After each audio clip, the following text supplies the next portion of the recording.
Hello and welcome friends, एक नए video में आप सबका स्वागत है।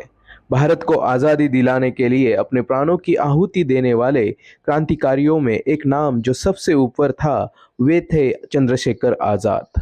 27 फरवरी 1931 में उम्र के केवल 24वें साल चंद्रशेखर आज़ाद जी की मृत्यु हुई थी। कम उम्र में ही चंद्रशेखर आज़ाद स्वतंत्रता संग्राम में कूद पड़े थे। चंद्रशेखर आज़ाद का जन्म 1906 में अलीराजपुर अभी के मध्य प्रदेश में हुआ था। उनका पूरा नाम चंद्रशेखर सीताराम तिवारी था। उम्र के 15वें साल में उन्होंने घर छोड़ा। कुछ समय के लिए उन्होंने मुंबई के डॉकयार्ड में भी काम किया।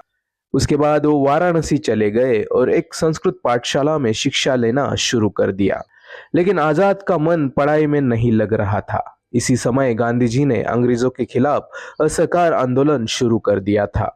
उस समय स्थापित कांग्रेस की युवा संगठन में चंद्रशेखर आजाद शामिल हुए। उन्होंने शराब की दुकानों के खिलाफ आंदोलन किया। इसके दौरान उन्हें पुलिस ने गिरफ्तार भी किया।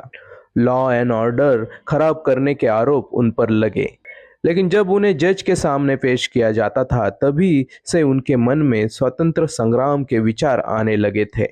जब जज ने उन्हें अपने नाम और परिवार के बारे में पूछा था, तब उन्होंने कहा था, मेरा नाम आज़ाद है, पिता का नाम आज़ादी और मेरे घर का पता जेल की सेल है। चंद्रशेखर के इस जवाब से जज गुस्सा हुए और उन्होंने आज़ाद को 15 चाबुक के कोड़े मारने की शिक्षा दी थी। जेल से निकलने के बाद आज़ाद ने अपना ब्राह्मण नाम छोड़ा और आज़ाद पदवी धारण की। तब से वो चंद्रशेखर आज़ाद के नाम से पहचाने जाने लगे। फिर कभी भी अंग्रेजों के हाथ नहीं लगना, ऐसी शपथ उन्होंने उस वक्त ली थी। जब फरवरी 1922 में महात्मा गांधी ने असहकार मूवमेंट पीछे ली थी, तब आज़ाद काफी अस्वस्थ हुए थे। इससे पहले सभी गांधी द्वारा दिखाए अहिंसा के मार्ग पर चल रहे थे, लेकिन अब आज़ाद ने एक नया मार्ग अपने लिए ढूंढ लिया था। उनके मन में क्रांतिकारी विचार जन्म ले चुके थे। उसके बाद जल्द ही चंद्रशेखर आज़ाद राम प्रसाद बिस्मिल और सचिंद्रनाथ सन्याल के हिंदुस्तान रिपब्लिक एसोसिएशन से जुड़ गए थे। उन्होंने सरकारी खजाना लूटकर संगठन के कामों के लिए पैसा जमा करना शुरू कर दिया।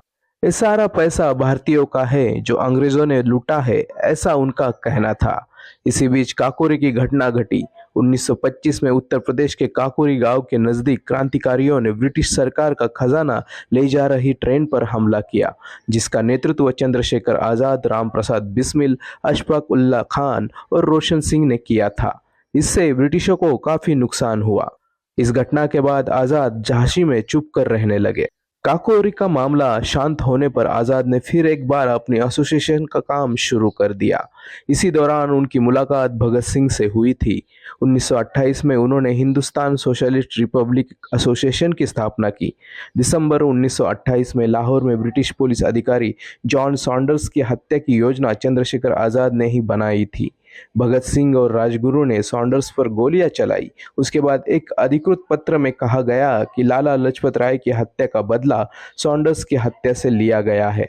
आज पूरी दुनिया ने देखा है कि भारत के लोग मरे नहीं है, उनका खून ठंडा नहीं पड़ा।